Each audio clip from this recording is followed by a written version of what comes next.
चलो स्टार्ट करते हैं।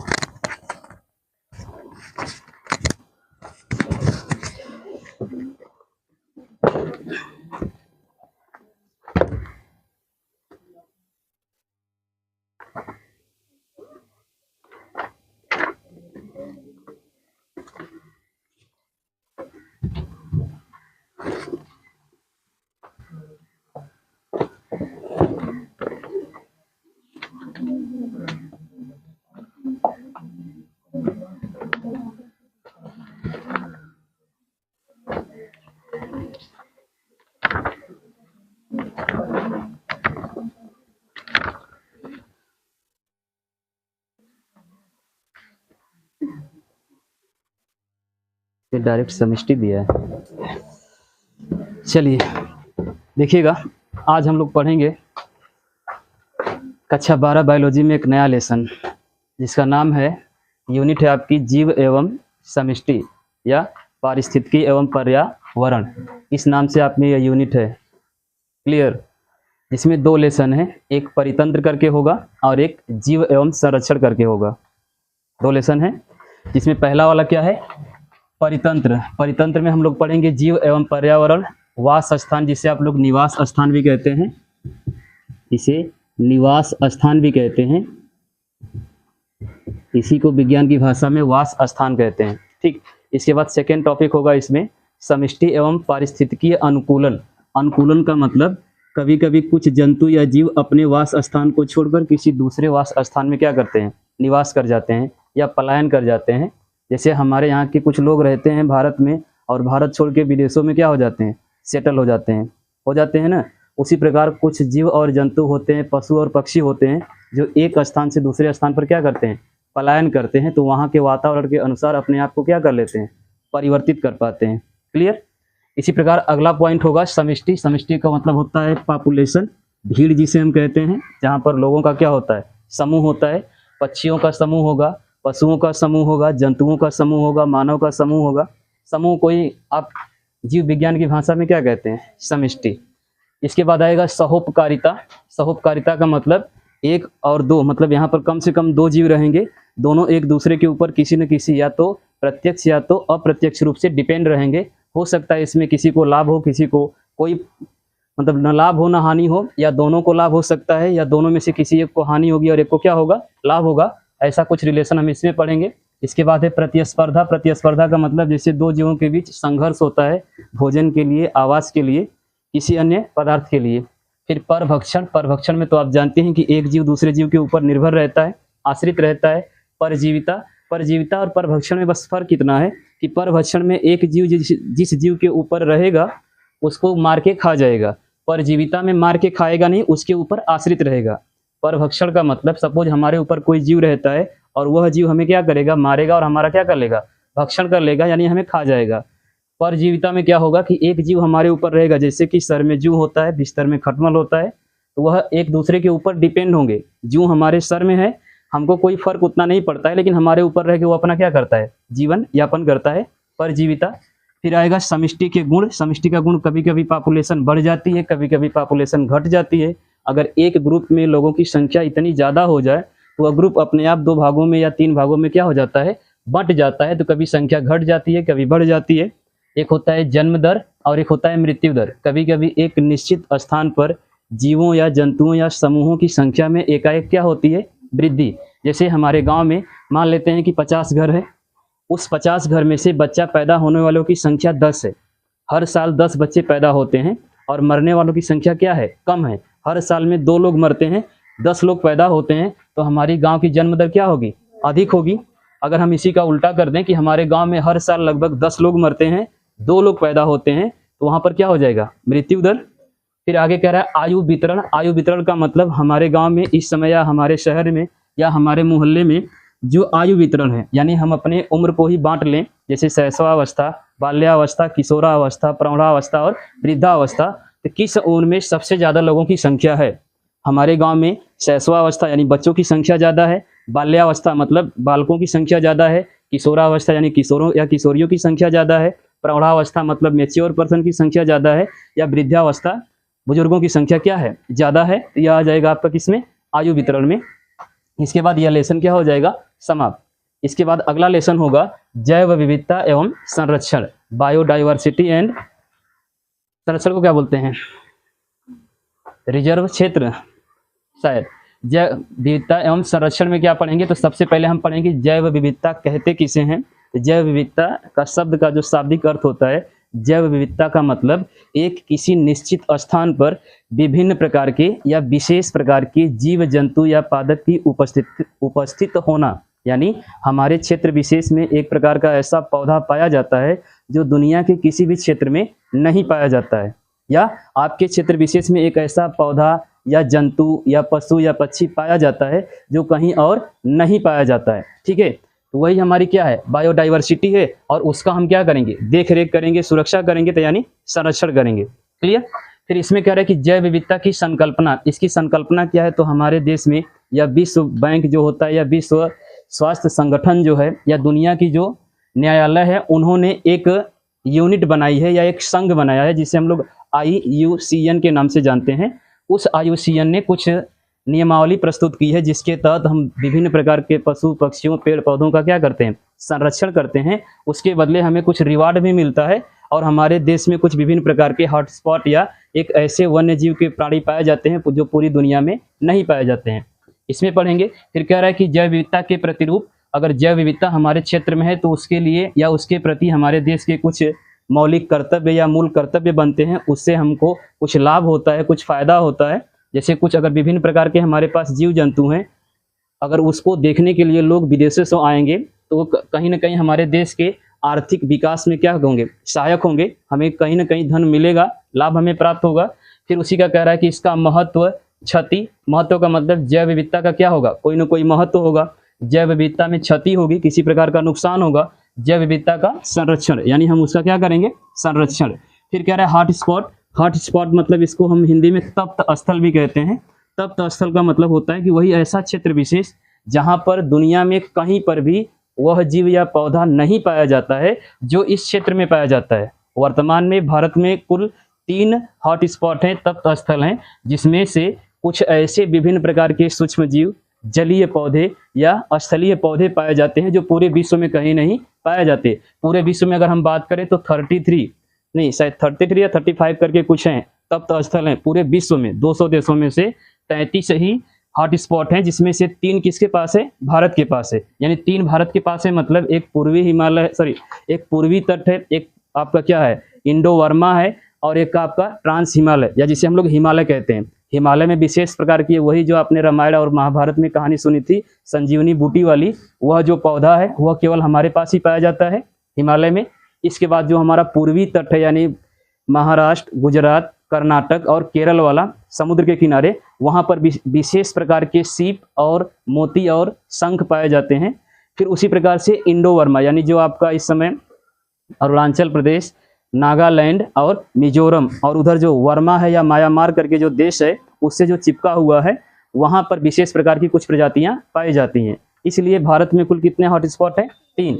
अब संकटग्रस्त इसमें टॉपिक आएगा। संकटग्रस्त का मतलब क्या होता है, तो संकटग्रस्त कहने का मतलब इस पृथ्वी पर कुछ ऐसे जीव या जंतु पाए जाते हैं जो जिनकी संख्या पहले बहुत ज़्यादा थी, लेकिन वर्तमान में उनकी संख्या निरंतर क्या हो रही है, कम हो रही है। अगर उनका हम संरक्षण नहीं करेंगे तो हो सकता है कि कुछ समय बाद वो क्या हो जाए, विलुप्त हो जाए। तो यानी वे क्या है, संकटग्रस्त है। कुछ ऐसी जातियां हैं जो पहले हमारे यहाँ धरातल पर थी, पृथ्वी पर थी, लेकिन इस समय वर्तमान में नहीं है। हम यहाँ पर चर्चा करेंगे। रेड डाटा बुक हम पढ़ेंगे कि एक प्रकार की लाल किताब होती है जिसमें दुनिया भर के विभिन्न पेड़ पौधे जीव जंतुओं के बारे में सूचनाएं होती हैं।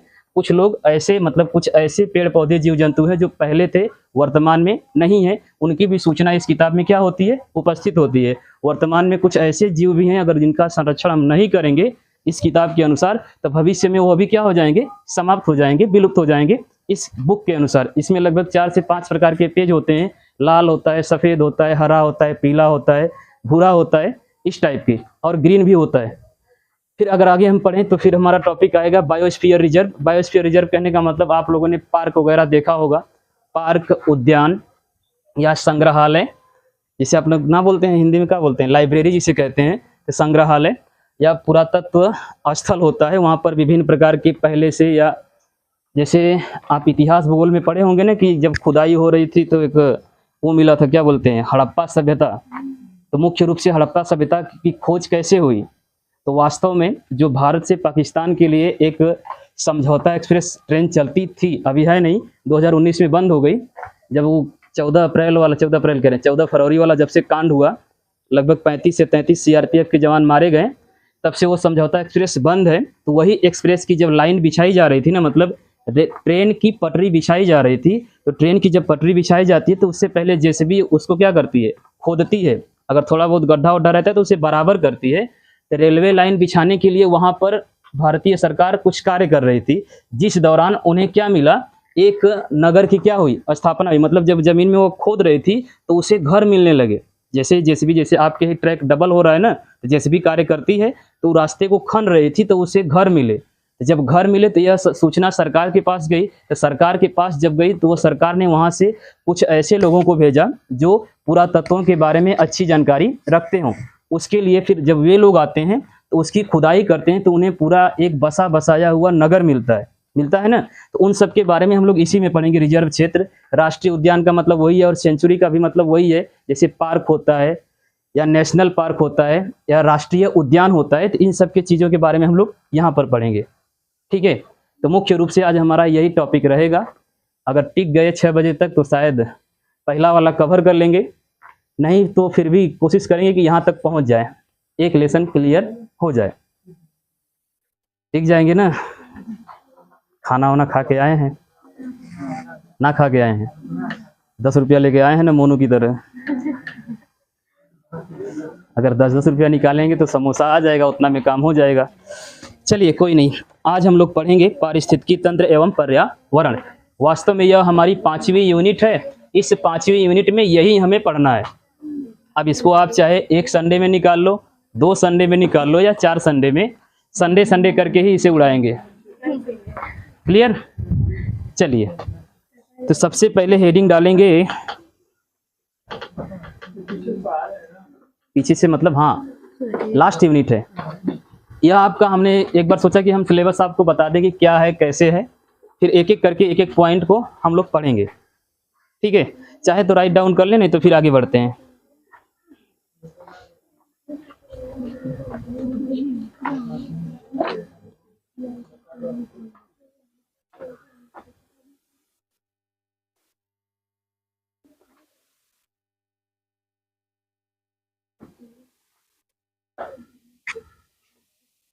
लाइट वाइट जल रही है ना इसमें? जब तक लाइट जलेगी तब तक चलेगा, फिर लाइट जब बंद हो जाएगी तो डायरेक्ट चलाएंगे इसको। हो गया? फिर वही आलोक गुरुजी वाले चैनल पर मिलेगा, यही आज की क्लास। ये आज ट्रायल क्लास रहेगा हम लोगों का ऑनलाइन में। ऑफलाइन में तो पता ही है, चलते चलते झगड़ा भी हो जाता है, लेकिन कोई किसी बात को बुरा नहीं मानेगा, चाहे हम हो चाहे आप हो। ठीक है, यही बात 6 महीने बाद याद आएगी। चलिए स्टार्ट करें।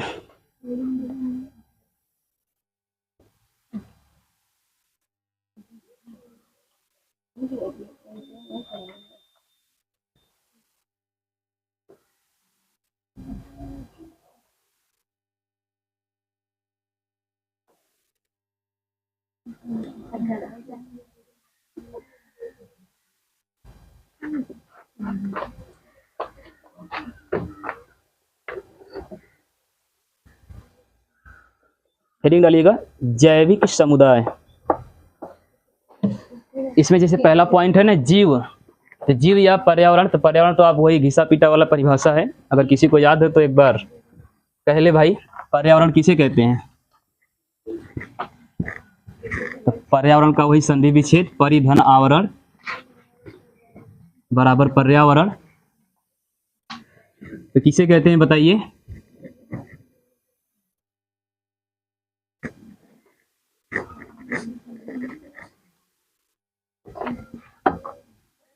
हाँ, पर्यावरण किसे कहते हैं? बढ़िया है। पर्यावरण किसे कहते हैं? अच्छा, उससे पहले जीव किसे कहते हैं? जब पर्यावरण ना पता है तब तो जीवो ना पता होगा। बताइए भाई, हमको लगा पता हो तो आगे बढ़े। पर्यावरण डिफाइन करिए पहले कि जीव किसे कहते हैं। कहिए कि जीव हम क्या हैं? तो कैसे डिफाइन करेंगे, परिभाषित कैसे करेंगे कि जीव किसे कहते हैं? बताइए, आज आप लोग जीव ही बता लीजिए। जिसमें श्वसन पाचन, जैसे मनुष्य ही जीव है?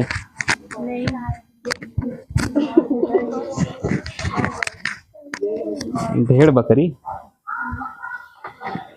ठीक है।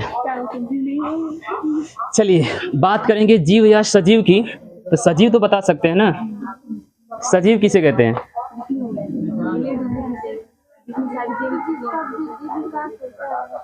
जिसमें वृद्धि विकास होता है उसे सजीव कहते हैं।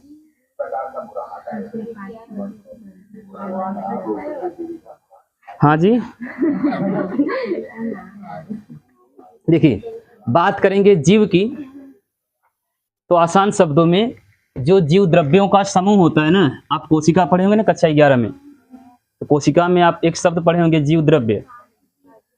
तो कोशिका के अंदर जीव द्रव्य होता है जिसमें जैविक क्रियाएं संपन्न होती हैं।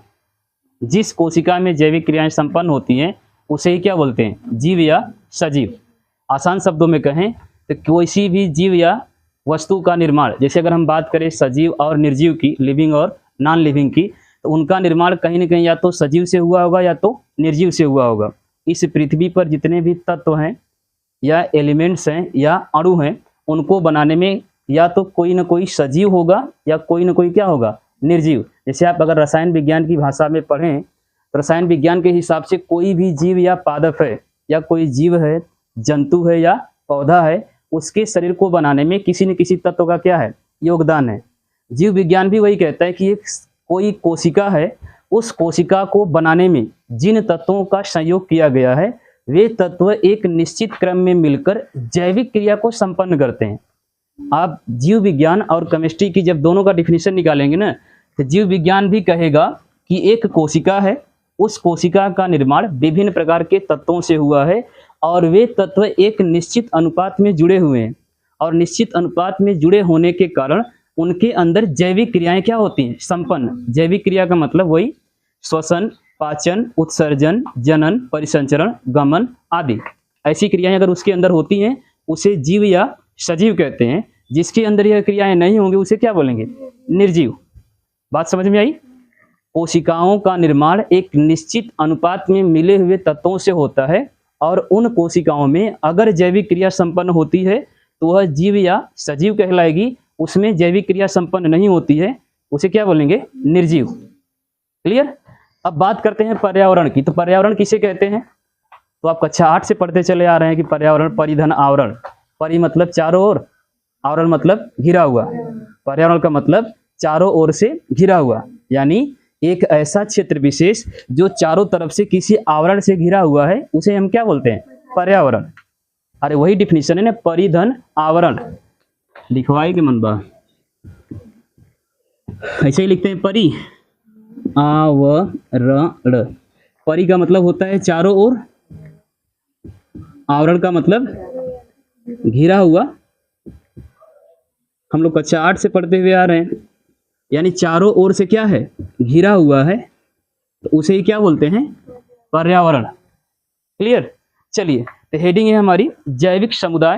लिखिएगा, जंतुओं एवं या ऐसे लिखिए, पर्यावरण जैविक व अजैविक घटकों से मिलकर बना होता है। पर्यावरण जैविक व अजैविक घटकों से मिलकर बना होता है।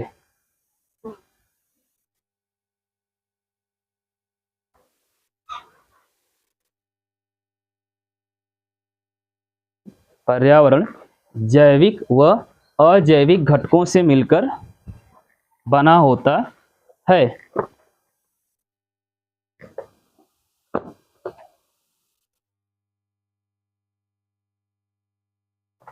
ओके।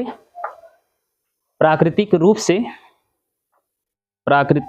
से पाए जाने वाले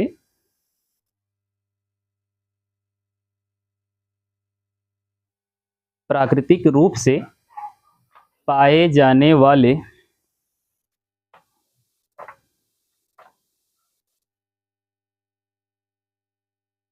सभी पादपों, जंतुओं और सूक्ष्म जीवों के सभी पादपों, जंतुओं और सूक्ष्म जीवों के विभिन्न समूह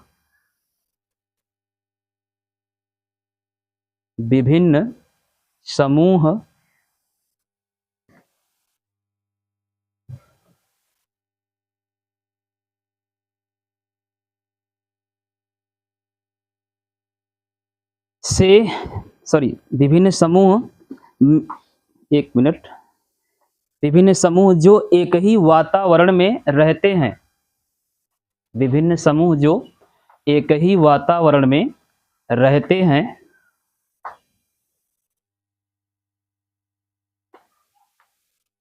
और एक दूसरे पर निर्भर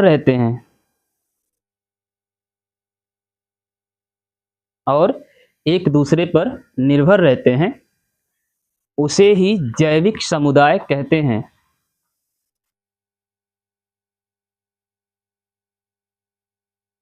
बायोटिक कम्युनिटी कहते हैं, उसे ही जैविक समुदाय कहते हैं। क्लियर? अब इसमें एक शब्द आया है जैविक कारक और अजैविक कारक, आया है ना। जैसे हमने बोला स्टार्टिंग में ही बोला, क्या बोला कि पर्यावरण जैव और अजैव घटकों से मिलके बना है। तो बात करेंगे सबसे पहले कि जैविक और अजैविक क्या है, घटक या कारक। अच्छा, घटक और कारक में कुछ अंतर है?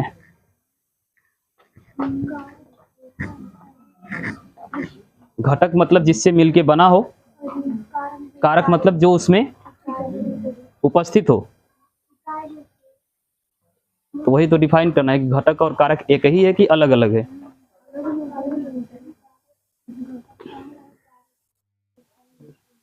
हेडिंग डालिएगा जैविक कारक, बायोटिक फैक्टर।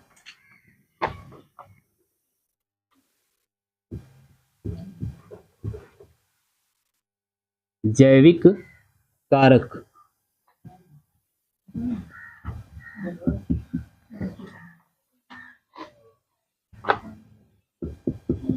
बायोटिक फैक्टर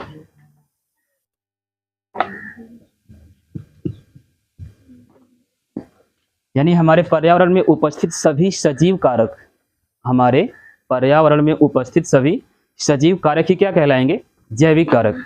हमारे पर्यावरण में कुछ सजीव हैं और कुछ क्या हैं, निर्जीव हैं। तो जो सजीव तत्व या पादप या वस्तु या पदार्थ जो भी है, अगर वह सजीव है तो वह किसकी श्रेणी में आएगा, जैविक कारक में। और हमारे पर्यावरण में जो निर्जीव है वह किसी श्रेणी में आएगा, अजैविक कारक में। क्लियर? लिखिएगा एक परितंत्र में सभी पादप, एक परितंत्र में सभी पादप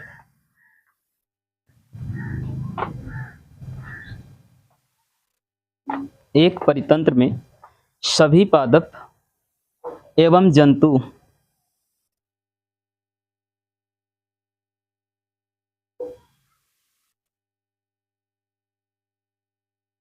एक परितंत्र में सभी पादप एवं जंतु एक साथ मिलकर रहते हैं,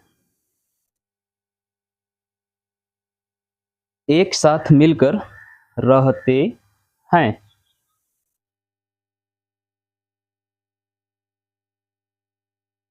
तथा एक दूसरे की आवश्यकताओं की एक दूसरे की आवश्यकताओं की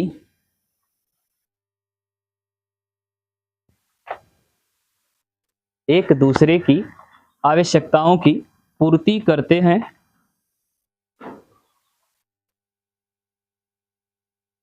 पूर्ति करते हैं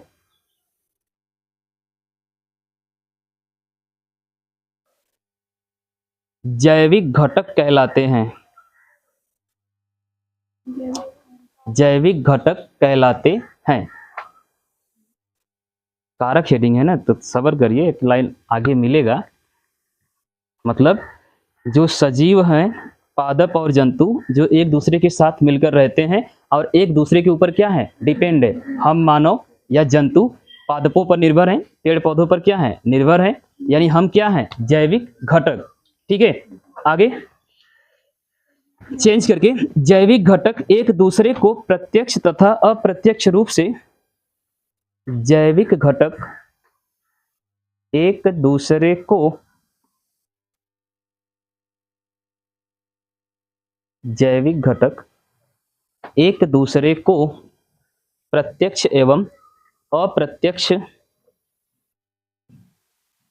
रूप से प्रभावित करते हैं।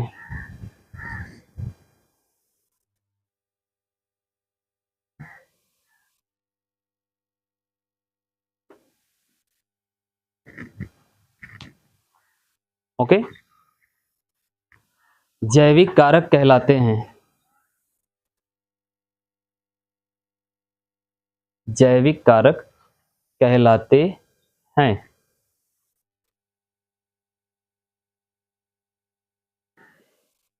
बात कुछ समझ में आई? नहीं।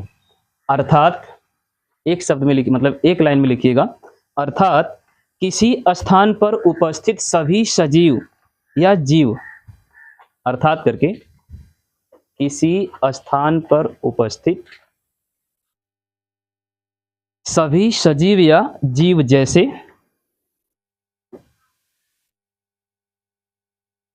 सभी सजीव या जीव जैसे सूक्ष्म जीव, पादप, जंतु जैसे सूक्ष्म जीव, पादप, हाँ सजीव जैसे, सजीव या जीव जैसे सूक्ष्म जीव, पादप, जंतु एवं मानव आदि,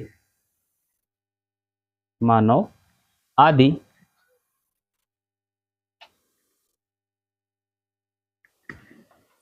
जैविक कारकों के अंतर्गत आते हैं।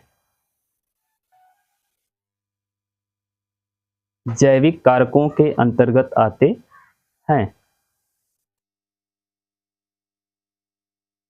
क्लियर?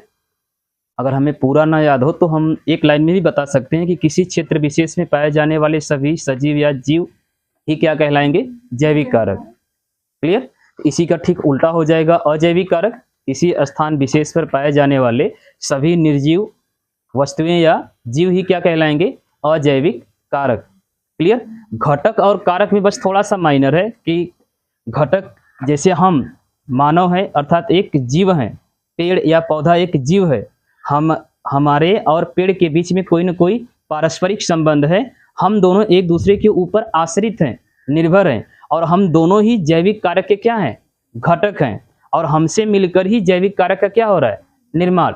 जैसे कहने का मतलब अगर हम कहें कि एक फैमिली है और इसमें कुछ लोग रहते हैं, ठीक है, एक परिवार है जिसमें कुछ लोग रहते हैं, अगर ये सब लोग एक साथ रहते हैं तो इसे हम लोग परिवार या फैमिली बोलते हैं कि नहीं?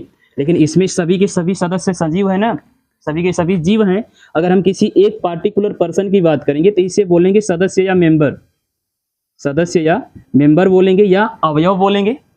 यह अवयव भी क्या है, सजीव है, और एक परिवार है वो भी क्या है, सजीव है। तो कहीं ना कहीं एक परिवार में जितने सदस्य होते हैं एक दूसरे के ऊपर आश्रित होते हैं कि नहीं होते हैं?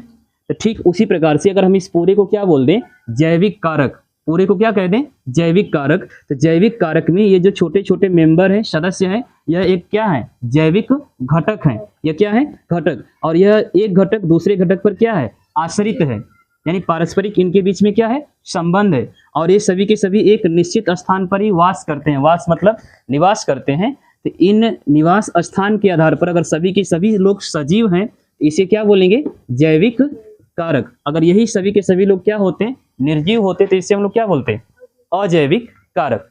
क्लियर? प्रत्यक्ष मतलब डायरेक्ट, प्रभावित मतलब अगर हमने आम का फल लगाया है, सॉरी आम का पेड़ लगाया है, तो उस आम के पेड़ से हमें डायरेक्ट क्या होगा, लाभ प्राप्त होगा। हमें डायरेक्ट क्या मिलेगा, आम से फल मिलेगा। हमें आम के पौधे से ऑक्सीजन भी मिल रही है, लेकिन वो हमें समझ में नहीं आ रहा है। हमको ऑक्सीजन भी आम के पेड़ से मिल रहा है अप्रत्यक्ष रूप से। अगर हमें आम से फल मिल रहा है तो डायरेक्टली प्रत्यक्ष रूप से हमें मिल रहा है, और उसी पौधे से हमें ऑक्सीजन मिल रही है, लेकिन हम समझ नहीं पा रहे हैं वो क्या है, अप्रत्यक्ष। कुछ लाभ हमें डायरेक्टली मिल जाते हैं और कुछ लाभ हमें क्या होता है, इनडायरेक्टली मिलता है। जो इनडायरेक्टली लाभ हमें मिल रहा है वह अप्रत्यक्ष है, और जो आपको डायरेक्ट लाभ प्राप्त हो रहा है प्रत्यक्ष। प्रत्यक्ष और अप्रत्यक्ष क्या है, एक प्रक्रिया है ना, जिसे हम किसी दूसरे के ऊपर निर्भर हैं, या हम इसे और डिफाइन कर सकते हैं, जैसे हम आपको पढ़ाते हैं, किस लिए पढ़ाते हैं, ताकि हमें आपसे कुछ आर्थिक अर्न हो, मतलब हम आपसे कुछ प्रत्यक्ष रूप से क्या करें, लाभ प्राप्त करें। आप भी हमसे पढ़ते हैं, क्यों पढ़ते हैं, ताकि हम भी अगर पढ़ लेंगे ना तो अच्छे नंबरों से पास हो जाएंगे, अच्छी गवर्नमेंट जॉब लग जाएगी। आप प्रत्यक्ष के चक्कर में हैं, लेकिन हम भी आपके प्रत्यक्ष के रूप में है कि आपसे हमें कुछ धनराशि मिलेगी। आप भी पढ़ते हैं कि हम आगे चलकर अच्छे से सक्सेस हो जाएंगे। हमारी सोच जो है प्रत्यक्ष है, लेकिन इसी बीच में हमें कभी कभी अप्रत्यक्ष लाभ भी होता है। जैसे हम एक ही सब्जेक्ट बार बार पढ़ाते हैं, बार बार पढ़ाते हैं, तो उस सब्जेक्ट का कहीं ना कहीं हमें भी फायदा होगा या नहीं होगा, होगा कि नहीं होगा। आप ही एक ही क्रिया बार बार करते हैं, आप पढ़ने के लिए घर से यहाँ आते हैं, लेकिन कहीं ना कहीं इनडायरेक्टली आप अपने शरीर का एक्सरसाइज भी करते हैं, साइकिल चला के आते हैं, तो उससे आपके शरीर को अप्रत्यक्ष रूप से लाभ होता है कि नहीं होता है। आप घर पर बैठे रहिए, आप जल्दी से थक जाएंगे, आपका जो इम्यून सिस्टम है कमजोर हो जाएगा, आपका जो होता है ना, क्या बोलते हैं, कार्य करने की जो क्षमता है वो घट जाएगी। अगर आप रेगुलर साइकिलिंग करेंगे तो कहीं ना कहीं आप एक तरह से व्यायाम कर पा रहे हैं, आपके शरीर को भी आराम मिल रहा है, आपको नींद आती है, आपको भूख लगती है। अगर आप खाली घर पर रहेंगे तो आपको नींद और भूख नहीं लगेगी। क्यों? क्योंकि खाली बैठे रहेंगे, दिन भर खाएंगे, दिन भर सोएंगे, तो कितना सोएंगे। और रेगुलर आप कोई ना कोई कार्य कर रहे हैं तो उसमें अपने आप को बिजी रख पा रहे हैं। अर्थात आप केवल पढ़ाई के परिप्रेक्ष्य से घर से आते हैं, लेकिन पढ़ने के रास्ते में आपको कभी कभी अप्रत्यक्ष रूप से भी लाभ हो जाता है। क्लियर? प्रत्यक्ष का मतलब आपको डायरेक्ट मिलेगा, अप्रत्यक्ष रूप से मतलब आपको मिलेगा लेकिन आप समझ नहीं पाएंगे।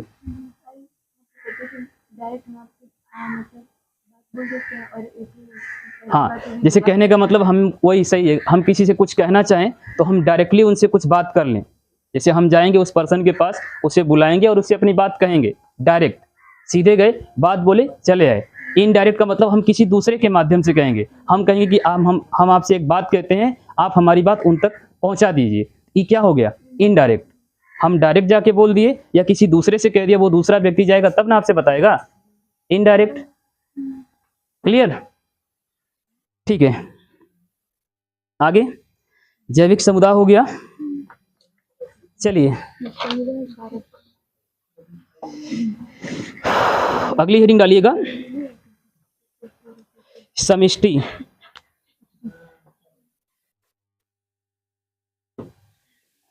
समष्टि पॉपुलेशन,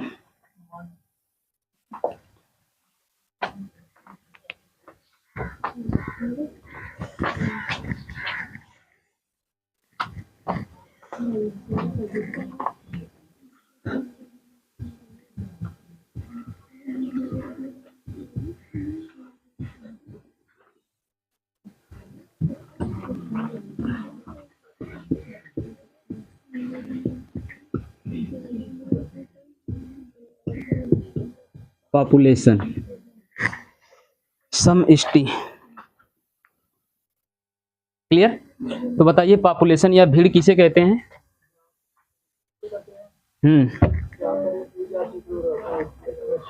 जहां पर एक ही जाति के लोग रहते हैं समष्टि कहते हैं। और कोई? दो या दो से अधिक जंतुओं या पादपों या व्यक्तियों के समूहों को समष्टि कहते हैं। ठीक है, और कोई? समष्टि का मतलब पॉपुलेशन। पॉपुलेशन को हम भीड़ भी तो कह सकते हैं, भीड़ या मेला या झुंड, कुछ भी कह सकते हैं। नहीं, वो कंडीशन बाद में आएगी, एक ही जाति के लोग रहेंगे, अलग अलग जाति के लोग रहेंगे, वो तो हम जब समष्टि के जब आगे बढ़ेंगे ना तब बताएंगे। लेकिन समष्टि में कोई जरूरी थोड़ी कि अगर भीड़ है तो उस भीड़ में केवल एक ही जाति के लोग हैं, अलग अलग समुदाय के भी हो सकते हैं। जैसे अगर हम कहें कि केवल वहां पर भीड़ है जहां पर खाली गाय हैं, अर्थात काऊ का क्या है, समूह है, समष्टि कह सकते हैं। कभी कभी काऊ के झुंड में बुफैलो भी हो जाता है, यानी भैंस भी हो जाती है, भेड़ के झुंड में बकरी भी हो जाती है, उसे भी झुंड या भीड़ या समष्टि कह सकते हैं कि नहीं कह सकते हैं? क्या कहेंगे बताइए? हाँ, जहां पर केवल एक ही जाति के लोग रहेंगे, जैसे केवल भेड़ का ही झुंड है, या केवल बकरियों का ही क्या है, झुंड है, या केवल मानव का ही झुंड हो, केवल पक्षियों का ही झुंड हो, एक ही जाति के लोग हों। जाति का मतलब मानव है, पशु है, पक्षी है। तो पक्षियों में भी कई प्रकार के होते हैं। अब बड़े पक्षी हैं कि छोटे पक्षी हैं, उड़ने वाले हैं कि नहीं उड़ने वाले हैं। क्लियर? लिखिएगा समष्टि। किसी विशिष्ट भौगोलिक क्षेत्र में, किसी विशिष्ट भौगोलिक क्षेत्र में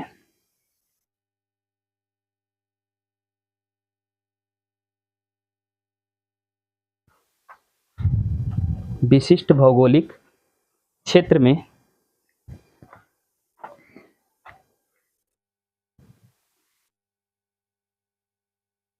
इसको ऊपर उठा लेगा, छोड़ो थोड़ा पैर उठाओ। किसी विशिष्ट भौगोलिक क्षेत्र में कामा किसी दिए गए समय पर, नहीं किसी दिए, हाँ वही नियत ही कह सकते हैं, किसी दिए गए समय पर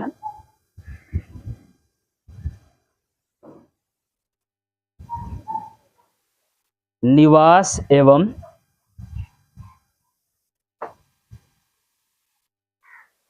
परस्पर प्रजनन करने वाली, निवास एवं परस्पर प्रजनन करने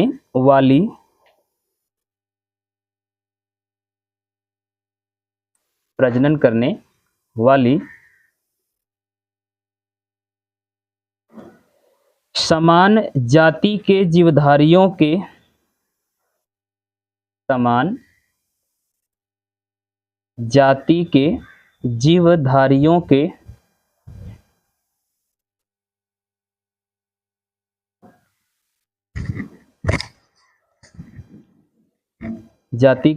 जीवधारियों के समूह को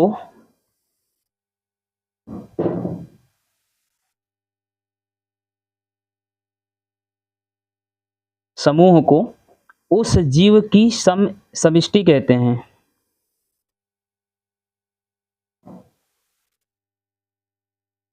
उस जीव की समष्टि कहते हैं।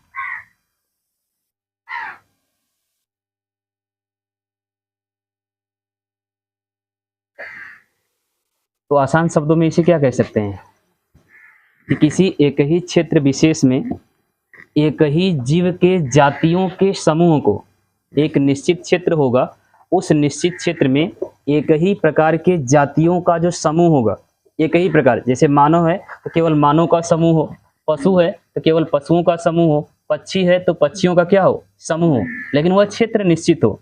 एक निश्चित भौगोलिक क्षेत्र में या एक निश्चित पार्टिकुलर एरिया में किसी जीव जातियों के समूह को ही क्या बोलेंगे, समष्टि। अर्थात करके एक लाइन में लिख सकते हैं, लिखिएगा, अर्थात एक ही समय में एक ही स्थान पर, एक ही समय में एक ही स्थान पर रहने वाले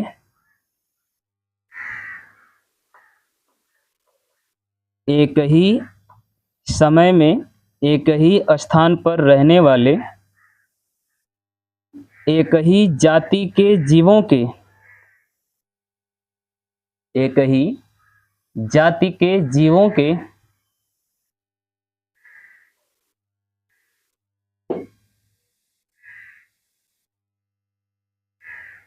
एक ही जाति के जीवों के समूह को जनसंख्या या समष्टि कहते हैं।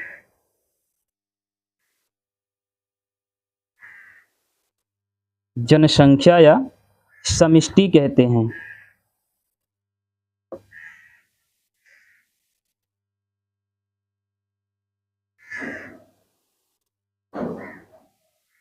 क्लियर। समष्टि से मिलता जुलता शब्द एक आता है व्यष्टि। व्यष्टि किसे कहते हैं? इंडिविजुअल।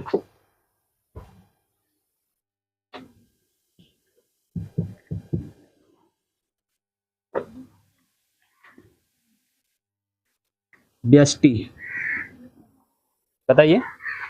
एक ही झुंड में विभिन्न प्रकार के लोग रहेंगे, उसे व्यष्टि बोलेंगे। और कोई?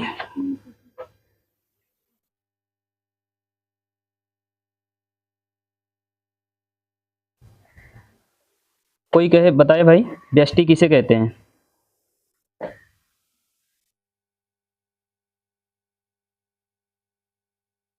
है उसमें व्यष्टि? नहीं मिल रहा है। अगर हम कहें कि एक ही समष्टि में जो सदस्य होते हैं या एक परिवार में जो सदस्य होता है उसी सदस्य को ही व्यष्टि कहते हैं। एक पार्टिकुलर पर्सन, जैसे हमारे परिवार में 6 लोग हैं, अर्थात 6 लोगों के समूह को, अर्थात सभी के सभी क्या हैं? मानव हैं। तो सभी के सभी जब मानव हैं तो मानव के समूह को क्या बोलेंगे? समष्टि। तो क्या किसी एक पर्सन को व्यष्टि कह सकते हैं?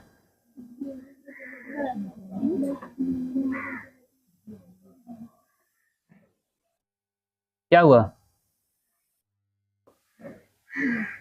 आपके हिसाब से जो अलग अलग जातियों के लोग जहां पर एक साथ उपस्थित होते हैं, अर्थात अलग अलग जातियों के लोगों का समूह हो, तो उसे समष्टि न बोल के क्या बोलेंगे? व्यष्टि। मोनू, तुम्हारे हिसाब से? लेकिन हमारे हिसाब से तो एक समष्टि में जो सदस्य होता है उसे व्यष्टि कहते हैं। कंफ्यूजन है? क्लियर किया जाए, कहीं व्यष्टि है?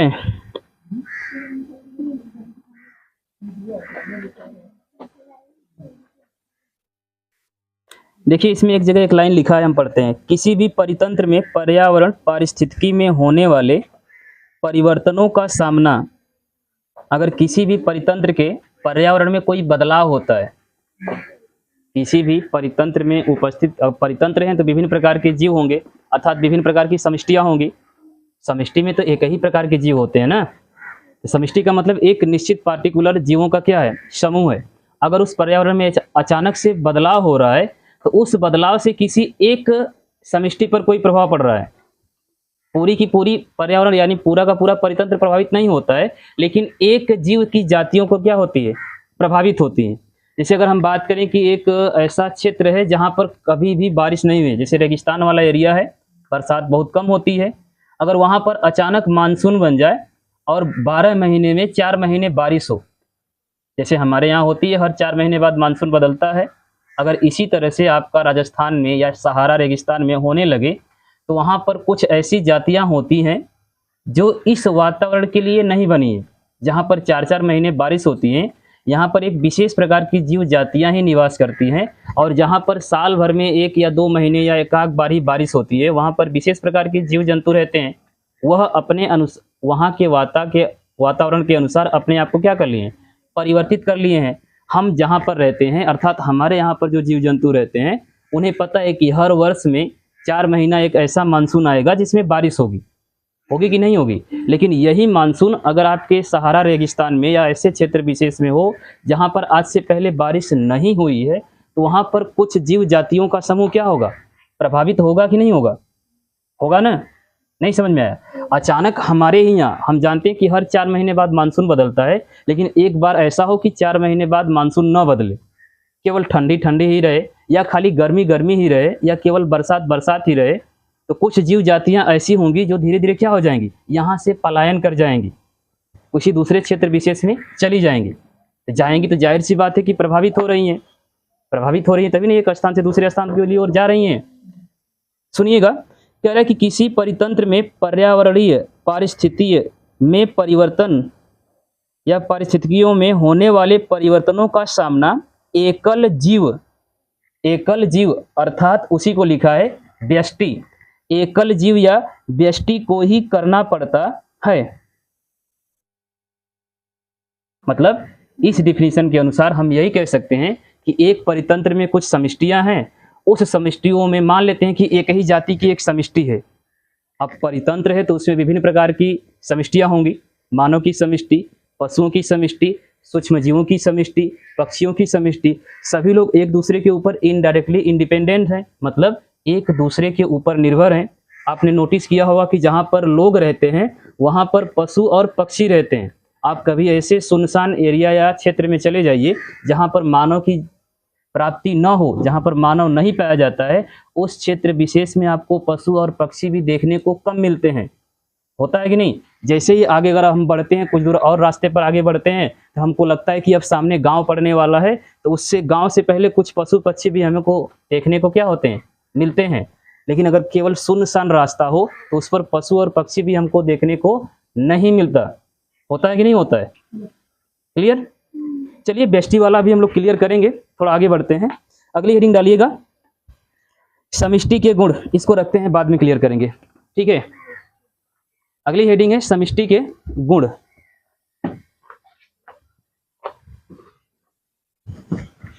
समष्टि के गुण।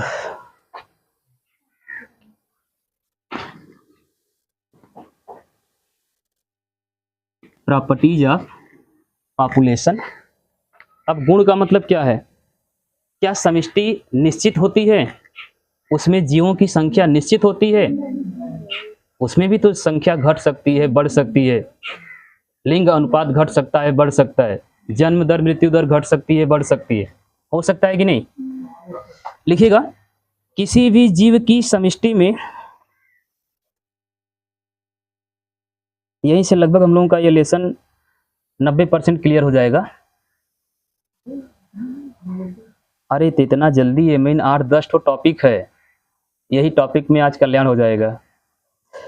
समष्टि के गुण। किसी भी जीव की समष्टि में निम्न गुण पाए जाते हैं।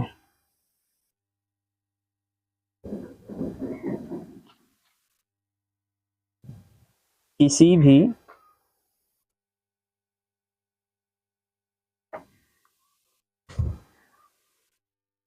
जीव की समष्टि में निम्न गुण पाए जाते हैं। ओके, नंबर 1, पहले सभी पॉइंट को नोट कर लेते हैं, इसके बाद एक एक पॉइंट को हेडिंग बना के पढ़ते हैं। पहला करिएगा, नंबर 1, समष्टि आकार व घनत्व। समष्टि आकार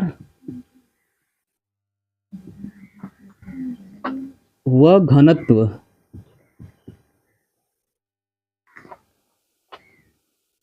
सेकेंड पॉइंट, अब समष्टि का आकार मतलब उसका जो आकार है वो कभी घट जाता है, कभी बढ़ जाता है। लोगों की जनसंख्या कभी घट जाती है, कभी बढ़ जाती है। जब जनसंख्या घटेगी या बढ़ेगी तो घनत्व प्रभावित होगा या नहीं होगा? घनत्व किसे कहते हैं? द्रव्यमान और आयतन के अनुपात को। अगर हम बोले कि एक ही बेंच पर 4 लोग बैठे हैं और एक बेंच पर 2 लोग बैठे हैं, तो घनत्व किसका ज्यादा है? किस बेंच का, जिस पर 4 लोग हैं या जिस पर 2 लोग हैं?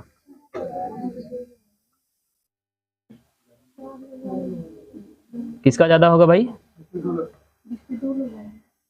घनत्व बराबर क्या होता है?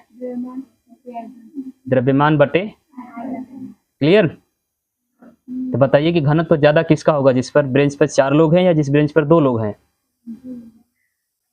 अब द्रव्यमान सबको पता होगा, आयतन भी सबको पता होगा, तो डिफाइन करिए। अब 4 लोगों वाले पर होगा। चलिए, सेकंड पॉइंट है जन्म दर। सोचते रहिए, जन्म दर। तीसरा है मृत्यु दर।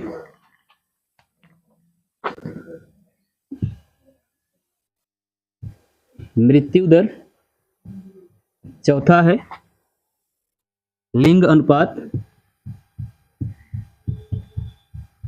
कभी कभी एक क्षेत्र विशेष या समष्टि में लिंग अनुपात बराबर रहता है, कभी घट जाता है, कभी बढ़ जाता है।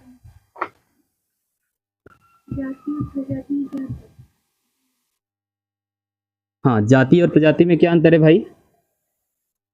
अगर हम कहें कि, हाँ जी, जैसे कोई एक पौधा है और उस पौधे की एक जाति है, लेकिन उसी पौधे से एक नए पौधे का निर्माण हो गया जो उसके जैसा दिखता है, लेकिन एक्चुअल में वो पौधा है नहीं, जैसे एक आम का पौधा है, हमने आम में एक ऐसे परागकण से परागण करा दिया जिससे एक नए प्रकार के आम का निर्माण हो गया। हाँ, ये भी कह सकते हैं।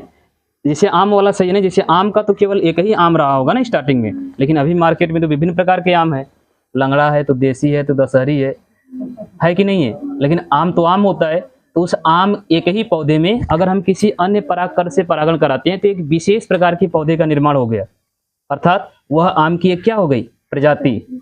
आसान शब्दों में एक प्रकार हो गया आम का, रहेगा वही, लेकिन उसमें थोड़ा क्वालिटी और उसकी विशेषता पहले वाले से थोड़ी सी क्या हो जाएगी, भिन्न हो जाएगी, प्रजाति। हाँ, जैसे बंदरों की प्रजाति होती है, कुछ बंदरों के मुंह काले होते हैं, कुछ के हमारे जैसे होते हैं, कुछ हमसे भी गोरे होते हैं।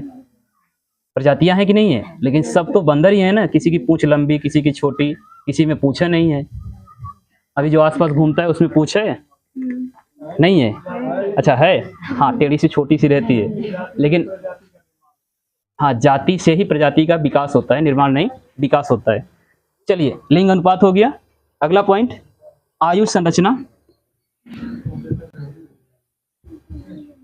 अब आयु संरचना का मतलब क्या है, वही अभी हमने बताया था। एक क्षेत्र विशेष या एक समष्टि में उपस्थित सदस्य जो हैं, उन सदस्यों में कुछ ऐसे लोग होंगे जिनकी आयु जो है 0 से 10 वर्ष होगी, कुछ ऐसे होंगे जिनकी आयु 10 से 30 वर्ष होगी, कुछ ऐसे होंगे जो जिनकी आयु 30 से 60 वर्ष होगी, और कुछ लोग ऐसे होंगे जिनकी 60 से 90 या एक्सपायरी डेट तक होगी। अब उस स्टेज में जनसंख्या किसमें सबसे ज़्यादा है, 0 से 10 में जनसंख्या ज़्यादा है, या 10 से 30 में जनसंख्या ज़्यादा है, या 30 से 60 में जनसंख्या ज़्यादा है, या 60 से 80 में जनसंख्या सबसे ज़्यादा है। तो वही आपकी क्या है, आयु संरचना। क्लियर? आप अपने आप को भी रख सकते हैं, अपने मोहल्ले को, गांव को, घर को, आप वहां पर भी डिफाइन कर सकते हैं कि किसकी संख्या सबसे ज्यादा है। अगला करिएगा, समष्टि वृद्धि।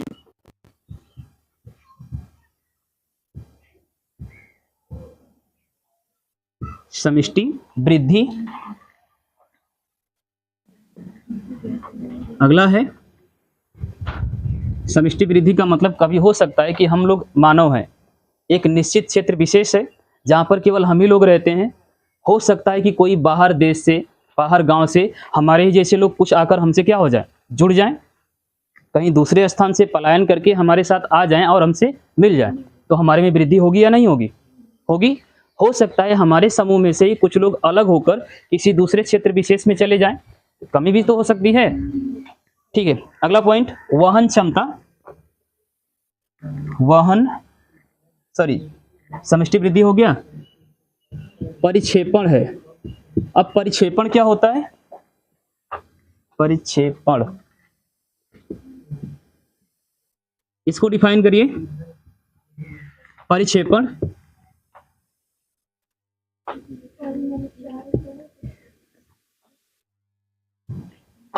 एक है वहन क्षमता, गिरा हुआ। परिक्षेपण को डिफाइन करिए, वहन क्षमता हम बताते हैं। एक हम गाड़ी खरीदते हैं, जैसे हमारी अभी है स्कॉर्पियो बाहर खड़ी है, उसकी वहन क्षमता एक निश्चित है। निश्चित है ना? निश्चित का मतलब हम आराम से उस पर केवल 2 लोग ही बैठ सकते हैं। हमारी स्कॉर्पियो में इतनी जगह है कि आराम से उस पर कितने लोग? 2 लोग। यानी हमारी गाड़ी की वहन क्षमता कितनी है? 2 की है। अर्थात किसी समष्टि में सदस्यों की संख्या निश्चित होती है। अर्थात आपके परिवार में अगर 4 लोग हैं या 6 लोग हैं, या आसान शब्दों में कहें एक फैमिली है और उस फैमिली में एक व्यक्ति कमाने वाला है, ऑफिस जाने वाला एक ही व्यक्ति है, वही बेचारा काम करता है, पैसा कमाता है, तो बाकी लोगों का पेट भर पाता है। लेकिन उसकी भी एक कैपेसिटी है, एक पार्टिकुलर एरिया है कि हम अधिक से अधिक 10 लोगों का ही पेट भर पाएंगे। अगर 10 से सदस्यों की संख्या ज़्यादा हुई तो 11वें व्यक्ति का हम पेट नहीं भर पाएंगे। यानी हमारी वहन क्षमता कितनी है? 10। अर्थात हमारे बाइक की वहन क्षमता 2 है, उस पर हम 2 लोगों को आराम से बैठाएंगे और गाना गाते हुए जा सकते हैं। उसकी वहन क्षमता क्या है? 2 है। क्लियर? अगला है पर्यावरणीय। हाँ, परिक्षेपण का मतलब बताइए हो। परिक्षेपण को डिफाइन करिए।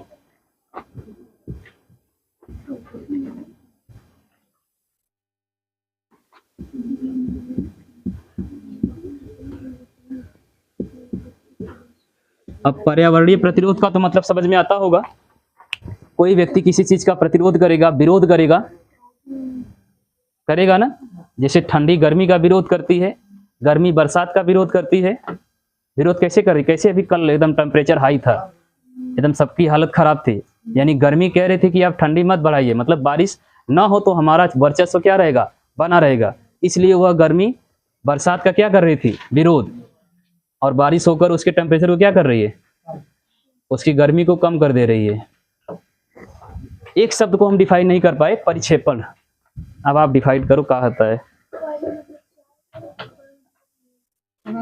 क्षेपण मतलब बांटना होता है।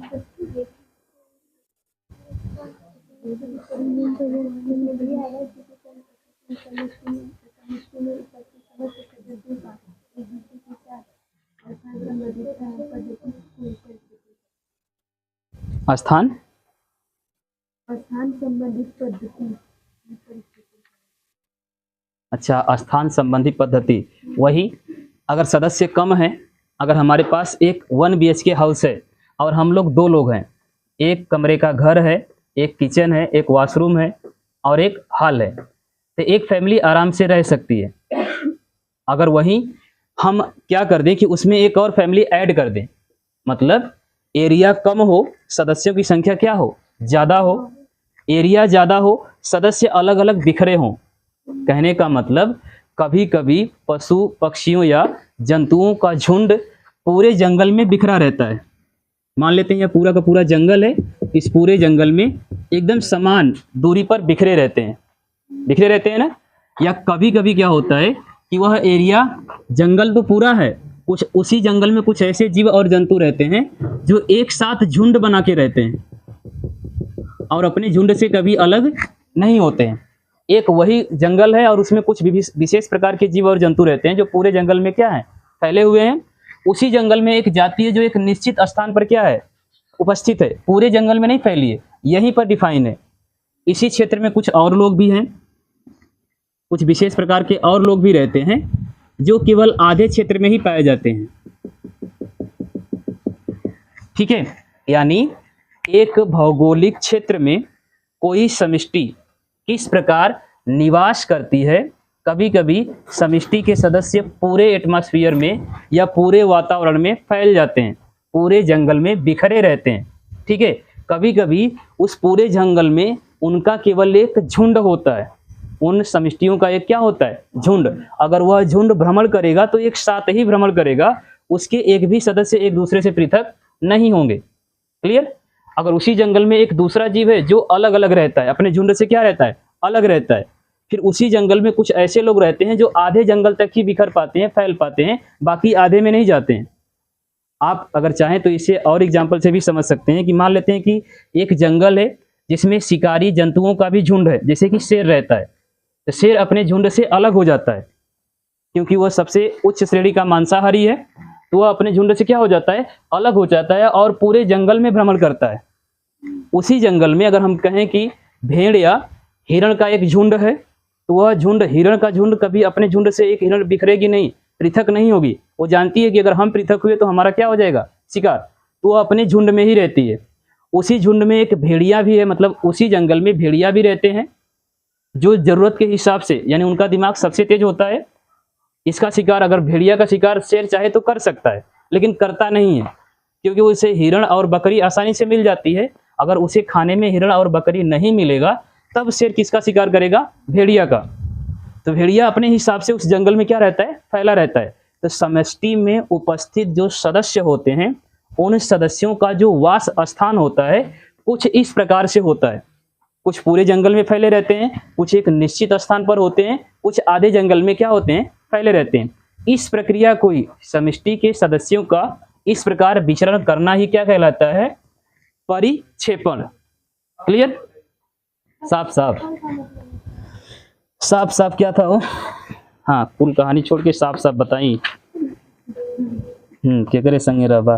लिखिए, मतलब सुनिए, करे किसी भी समष्टि में उपस्थित सदस्यों का एक दूसरे के साथ स्थान संबंधित, मतलब हम हैं, हमारे साथ एक और व्यक्ति है, हम दोनों अपने अपने स्थान को एक्सचेंज कर लेते हैं। तुम हमारे घर चले जाओ, हम तुम्हारे घर चले जाते हैं, यही प्रक्रिया क्या कहलाएगी? परिक्षेपण। क्लियर? जैसे जंगल में शेर का एक निश्चित गुफा होती है, वह दिन भर कहीं शिकार करेगा, लास्ट में घूमकर अपने गुफा में आ जाएगा, होता है कि नहीं? लेकिन उसी जंगल में एक हिरण होती है जिसका एक निश्चित गुफा नहीं होती है, वह आज यहाँ आए तो कल कहीं और रहेगी, परसों कहीं और रहेगी, क्योंकि उसे पता है कि अगर हम एक निश्चित स्थान पर रहेंगे तो हमारा क्या हो जाएगा? शिकार। तो एक जंतु दूसरे जंतु के वास स्थान से क्या कर लेता है? अदला बदली कर लेता है या एक्सचेंज कर लेता है, वही प्रक्रिया क्या कहलाती है? परिक्षेपण। क्लियर? पढ़ेंगे अभी हम इसको। चलिए पहली हेडिंग डालिएगा, समष्टि का आकार और घनत्व।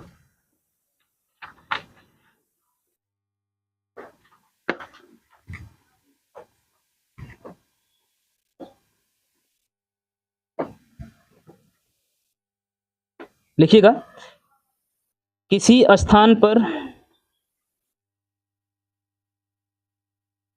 इकाई क्षेत्र में, किसी स्थान पर इकाई क्षेत्र में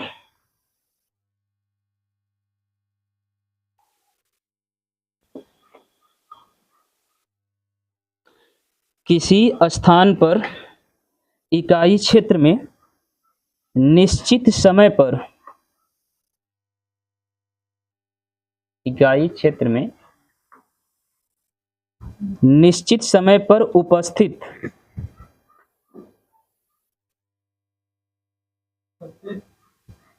इकाई क्षेत्र में निश्चित समय पर उपस्थित एक ही जाति के कुल सदस्यों की संख्या को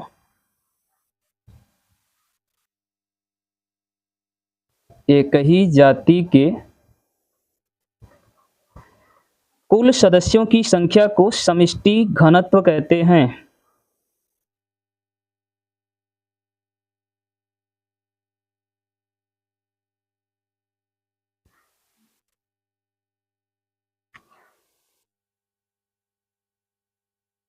क्लियर? आसान शब्दों में, एक निश्चित क्षेत्र में उपस्थित एक ही जाति के सदस्यों की संख्या ही समष्टि घनत्व कहलाती है। एक निश्चित क्षेत्र में उपस्थित एक ही समष्टि के सदस्यों की संख्या ही क्या कहलाएगी? समष्टि घनत्व। तो कुल सदस्य में तो समष्टि में बोलेंगे तो आ ही जाएंगे। समष्टि का मतलब एक ही जाति के जीवों का क्या है? समूह है, और वह समूह जिस स्थान पर, एक निश्चित स्थान पर निवास करता है, उस निश्चित स्थान को ही उस समष्टि का क्या बोलेंगे? समष्टि घनत्व। क्लियर? चलिए अब बोलेंगे आकार। समष्टि के आकार की अगर हम बात करें तो समष्टि का आकार वही है, समष्टि में सदस्यों की संख्या कभी कम हो जाती है और कभी ज्यादा हो जाती है। कम हो जाएगी तो आकार छोटा हो जाएगा, ज्यादा हो जाएगी तो आकार बढ़ जाएगा। इसको लिखने की आवश्यकता है? नहीं है? नहीं समझ में आया? क्लियर है ना? चलिए आगे, पैराग्राफ चेंज। समष्टि घनत्व को निम्न सूत्र द्वारा प्रदर्शित किया जा सकता है।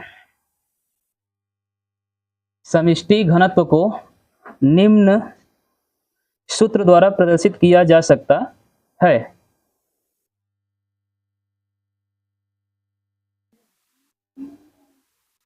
निम्न सूत्र द्वारा प्रदर्शित किया जा सकता है।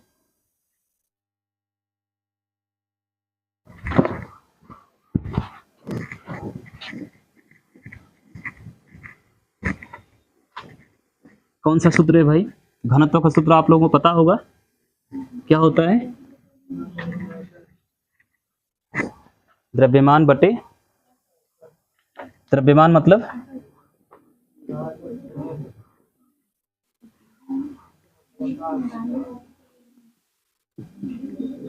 समष्टि घनत्व बराबर, लिखिएगा, समष्टि घनत्व बराबर ब्रैकेट में D बराबर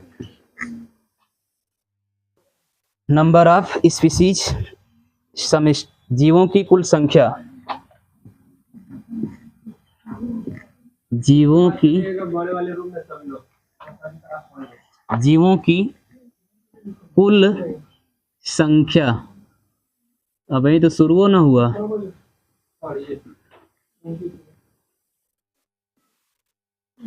नंबर ऑफ स्पीसीज बटे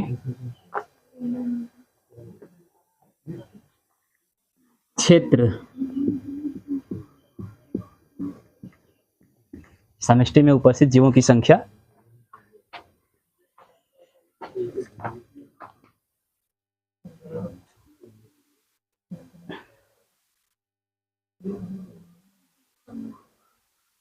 क्लियर, सही है ना आपका जो, हाँ सही सही, जो आपका आप घनत्व उसका सूत्र होता है, सही लिखे है ना।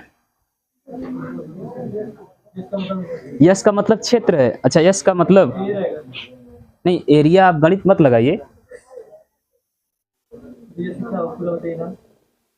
अच्छा यस से पूरा नाम, वही पॉपुलेशन साइज, साइज साइज आकार, यस फॉर साइज। बायोलॉजी की इंग्लिश और सामान्य इंग्लिश में ना जमीन आसमान का अंतर हो जाएगा। डी का मतलब पक गदा, डेंसिटी होता है ना, घनत्व। N for number of species, मतलब जीवों की संख्या। यस फॉर साइज, पॉपुलेशन की साइज। स्याही दे दीजिए बस, खाली हो जाएगा। ठीक है लाइए, चलिए पैराग्राफ चेंज। समष्टि के घनत्व लिखिएगा एक लाइन। समष्टि का घनत्व भी दो प्रकार का होता है। समष्टि का घनत्व भी दो प्रकार का होता है।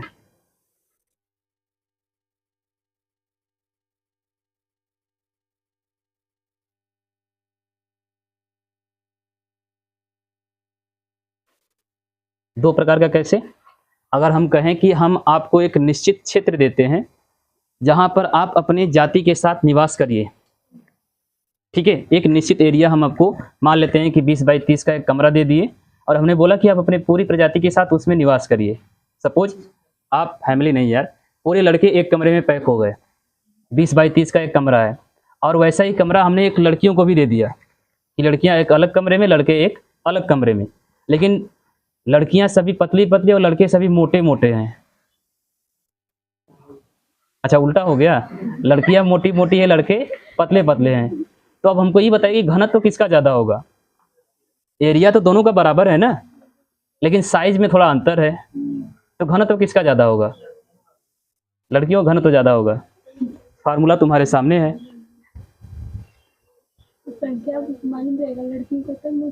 हाँ, जिसकी संख्या ज्यादा घनत्व तो उसका ज्यादा। ठीक है, मान लेते हैं कि वह गणित के क्लास के बच्चे थे, तब स्कूल में गणित कितने लड़कियां पढ़ती हैं? अगर 100 लड़कियां पूरे स्कूल में हैं तो 100 में से 10 लोग ही गणित पढ़ती हैं, 90 लोग क्या पढ़ती हैं? या तो बायोलॉजी या तो इतिहास। अगर वही कहें कि हम बायोलॉजी की क्लास के लड़के थे, तब लड़कियों की संख्या ज़्यादा हो जाएगी और लड़कों की क्या हो जाएगी? लिखिएगा नंबर 1, अवशोषित घनत्व। अवशोषित घनत्व, बढ़िया है कि मौसम ठंडा है, नहीं तो हालत खराब हो जाती। अवशोषित घनत्व, अब अवशोषित मतलब क्या होता है?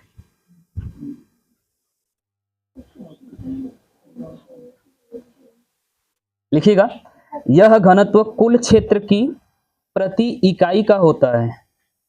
यह घनत्व कुल क्षेत्र की, जितना एरिया है, कुल क्षेत्र की प्रति इकाई का होता है।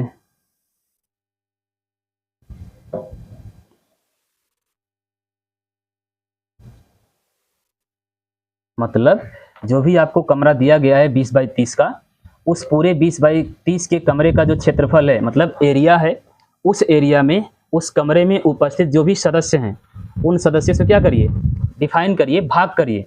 यानी मान लेते हैं कि आप 10 लोग हैं और उसका क्षेत्रफल मान लेते हैं कि 20 है। कमरे में लड़कों की संख्या 10 है और कमरे का क्षेत्रफल कितना है? 20 है। ठीक है, तो एक लड़के को लगभग 2 स्क्वायर बाई एरिया मिलेगा, यानी 2 फीट लंबा और 2 फीट चौड़ा एरिया मिलेगा उसको रहने के लिए, एक लड़के को। प्रति इकाई का मतलब एक पार्टिकुलर पर्सन को। यह क्या कहलाएगा? अवशोषित घनत्व, यानी उस क्षेत्र विशेष में उपस्थित प्रत्येक सदस्य को प्रति इकाई जो स्थान या क्षेत्र दिया जाएगा, उसे क्या बोलेंगे? अवशोषित घनत्व। नहीं समझ में आया? एक पर्यावरण है, मतलब एक एटमॉस्फेयर। जैसे हमारा गांव है, कोई कोई गांव में घरों की संख्या ज़्यादा होती है लेकिन एरिया कम होती है, देखने पर छोटा लगता है।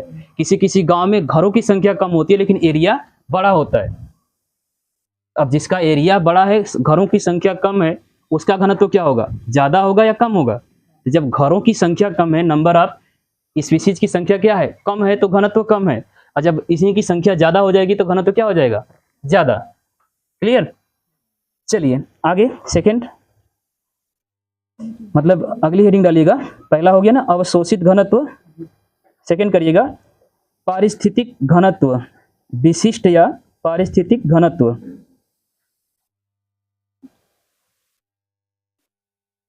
अब पारिस्थितिक घनत्व का मतलब यह किसी जीव जाति, लिखना नहीं है, यह जो पारिस्थितिक घनत्व है किसी जीव जाति के पार्टिकुलर स्थान को दिखाएगा कि एक जीव जो है किस स्थान पर निवास करता है और वो जहाँ पर निवास करता है उसका एरिया कितना है। जैसे हम जहाँ रहते हैं तो हम जिस कमरे में रहते हैं उस कमरे की लंबाई चौड़ाई कितनी है। क्लियर? अर्थात एक शेर जो है वह गुफा में रहता है तो उस गुफा का एरिया कितना है उसको दर्शाएगा। क्लियर? पूरे वहाँ के एटमॉस्फेयर को, पूरे जंगल को या पूरे वातावरण को नहीं दिखाएगा। इसमें वह जीव जहाँ पर रहता है उस क्षेत्र विशेष को ही खाली दर्शाएगा। लिखिएगा, यह घनत्व किसी आवासीय स्थान के, यह घनत्व किसी आवासीय स्थान के प्रति इकाई में होता है, प्रति इकाई में होता है। यह घनत्व किसी आवासीय स्थान के प्रति इकाई में होता है।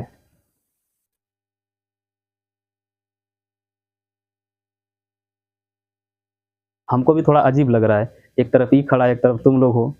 अब तक अलग अलग पढ़ाए थे, या तो तुम ही थे या तो यह था, इस बार दोनों लोग सामने हैं तो थोड़ा लग रहा है कुछ ऑड टाइप का।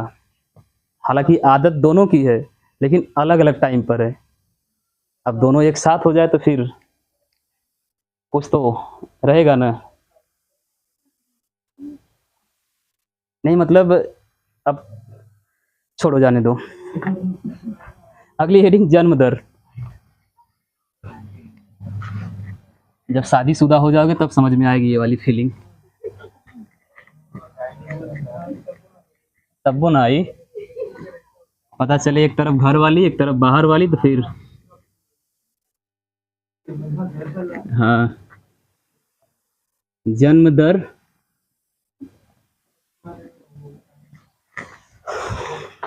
नहीं कौनो जरूरी थोड़ो बा, आत्मनिर्भर बना। बर्थ रेट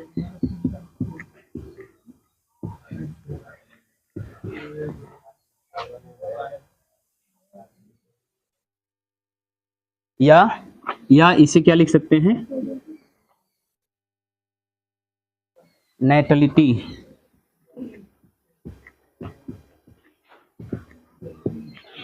बर्थ रेट या नेटलिटी।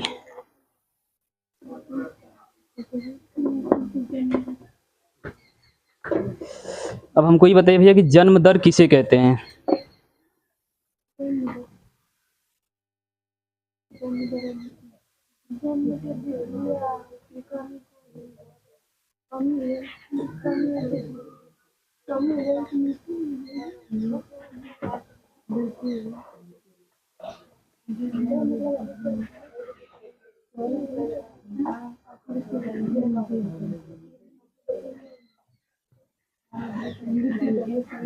अब यह जो एरिया मतलब यह जो परिभाषा है इसको हम अगर कहें आसान शब्दों में तो एक निश्चित समष्टि होगी, उस समष्टि में हमें एक मानक मानना पड़ेगा।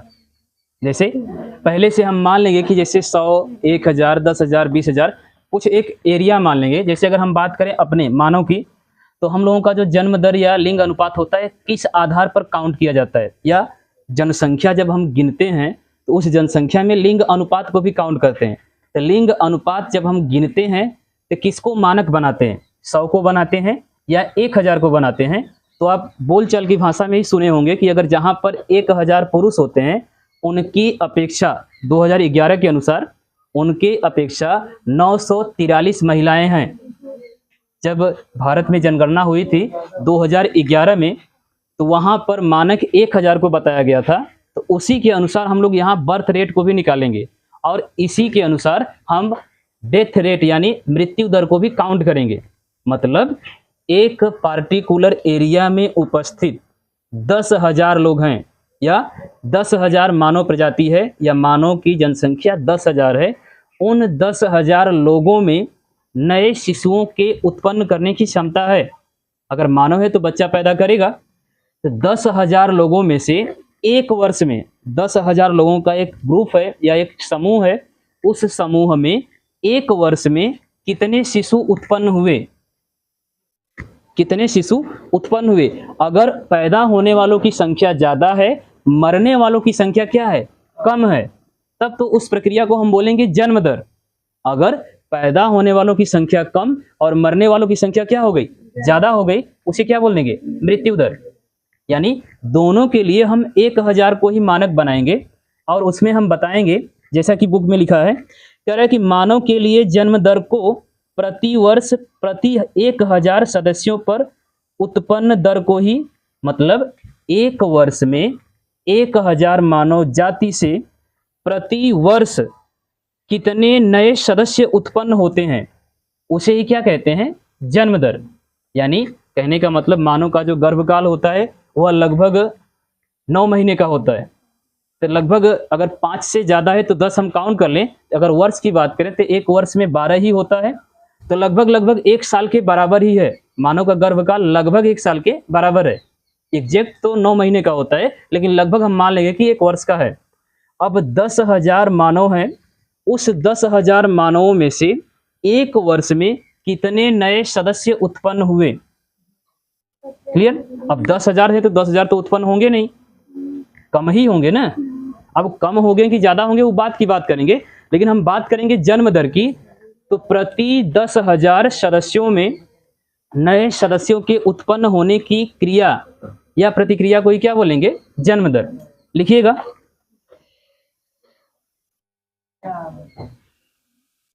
किसी समष्टि में, एक लाइन में भी तो डिफाइन कर सकते हैं, किसी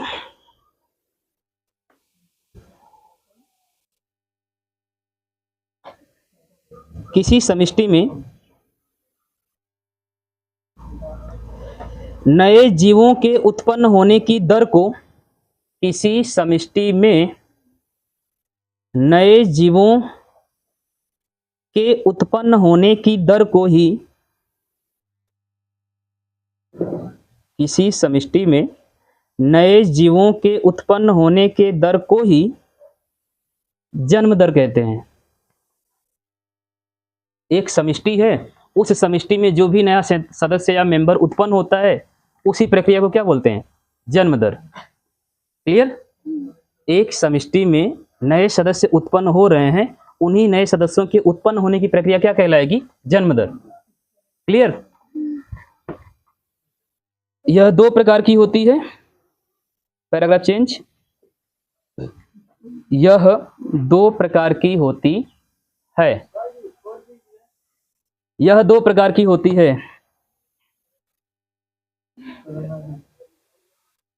नंबर 1, अधिकतम जन्म दर। पहला, अधिकतम जन्म दर।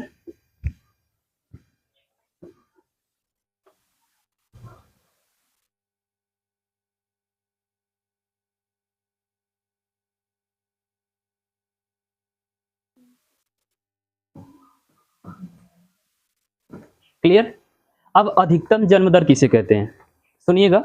अधिकतम जन्म दर की बात करेंगे तो अधिकतम जन्म दर वह जन्म दर होती है जिसमें प्रति वर्ष उत्पन्न होने वाले सदस्यों की संख्या निश्चित होती है। अगर एक साल में 10 बच्चे पैदा हुए हैं तो अगले साल भी 10 बच्चे पैदा होंगे, उसके अगले साल भी कितने होंगे, 10 बच्चे। अर्थात एक समष्टि में नए सदस्यों के उत्पन्न होने की संख्या निश्चित होती है। इस प्रक्रिया को ही क्या बोलते हैं, अधिकतम जन्म दर। क्लियर। अगर एक समष्टि में नए सदस्यों की उत्पन्न होने की जनसंख्या कभी घट जाती है, कभी बढ़ जाती है, कभी घट जाती है, कभी बढ़ जाती है, तो उसे क्या बोलेंगे? न्यूनतम या पारिस्थितिक जन्म दर। पारिस्थितिक कभी घट जाता है, कभी बढ़ जाता है। बरसात के मौसम में परितंत्र की मात्रा बढ़ जाती है, हर जगह हरियाली हरियाली होती है। लेकिन जब वही मौसम किसका आता है, गर्मी का, तब क्या होता है? परितंत्र की मात्रा कम हो जाती है। अभी कहाँ हुआ? नहीं हो पाएगा। अभी हम लोग का चलेगा, आप चलाइए। नहीं नहीं,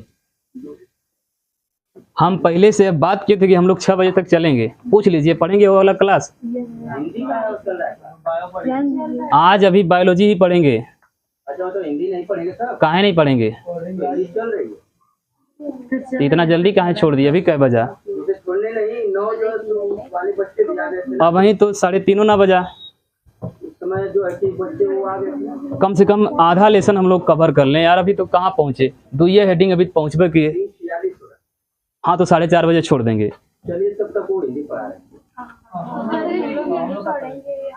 जैसे वो अरे आधा घंटा आप और गणितिया पढ़ाई, अभी कहाँ हिंदी पढ़ाओ था?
की अनुपस्थिति में आगे लिखिएगा, नए सदस्यों का अधिकतम उत्पादन। नए सदस्यों का अधिकतम उत्पादन जन्म दर कहलाता है।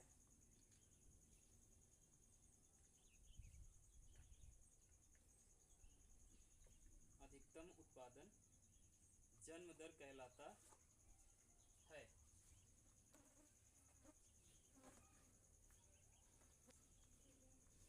क्लियर? Paragraph change. अगली हेडिंग, पारिस्थितिक जन्म दर। वही पारिस्थितिक जन्म दर। टिक जाते तो काम हो जाता, तो तुम लोग भाग रहे हो।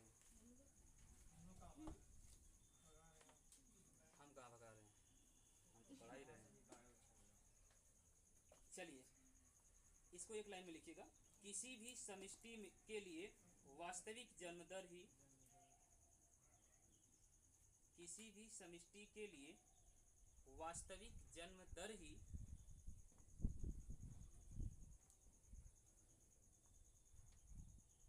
पारिस्थितिक जन्म दर या पारिस्थितिक जन्म दर कहलाती है। किसी भी समष्टि के लिए वास्तविक जन्म दर ही को कम न एक को पेशी। वास्तविक जन्म दर ही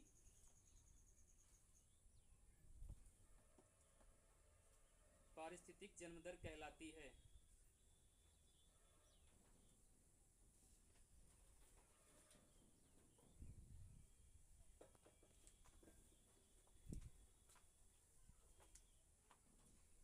अर्थात बर्थ रेट बराबर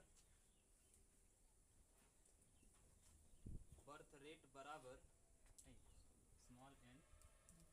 अब डबल एन कहने का मतलब नंबर ऑफ क्या है, कहने का मतलब कैपिटल एन नए जीवों की सदस्यों को दर्शा रहा है, ठीक है।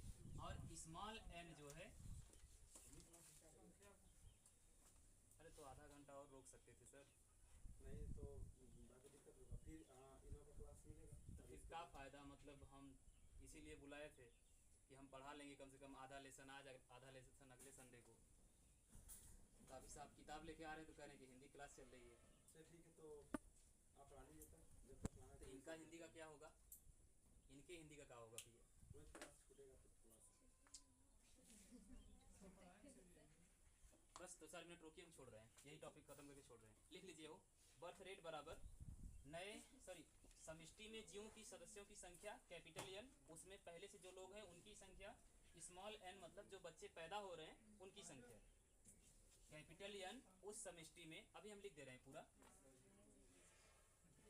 हिंदी में लिख दे रहे हैं।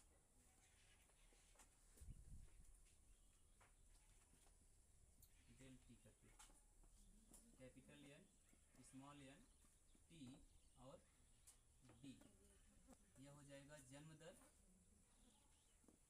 यह हो जाएगा समय प्रतिवर्ष जो भी है, यह है जीवों की संख्या और यह है नए जीवों की संख्या। यह समष्टि डायरेक्ट लिखते हैं जीवों की संख्या, लेकिन गड़बड़ हो जाएगा ना। प्रारंभिक जीवों की संख्या मतलब जो पहले से हैं जीवों की संख्या। अब यहाँ पर हो जाएगा नए ऐसे ही लिखेंगे जीवों की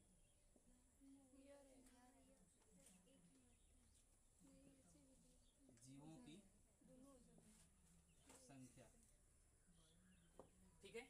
और टी क्या है, बर्थ रेट मतलब समय है, और बी से क्या है बर्थ रेट।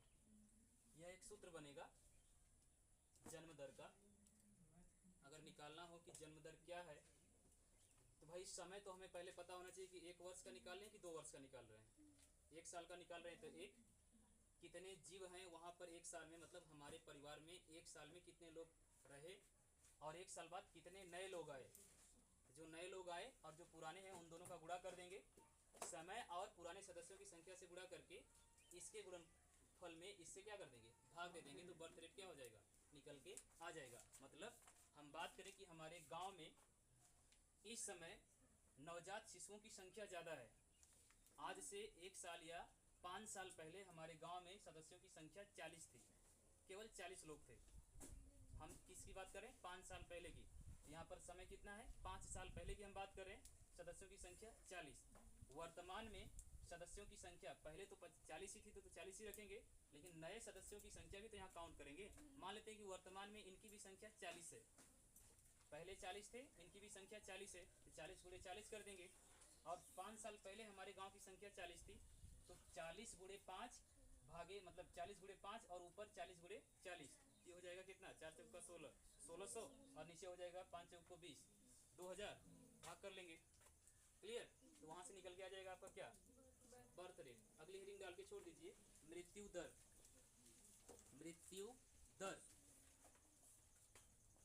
को हेडिंग ना खत्म हुआ,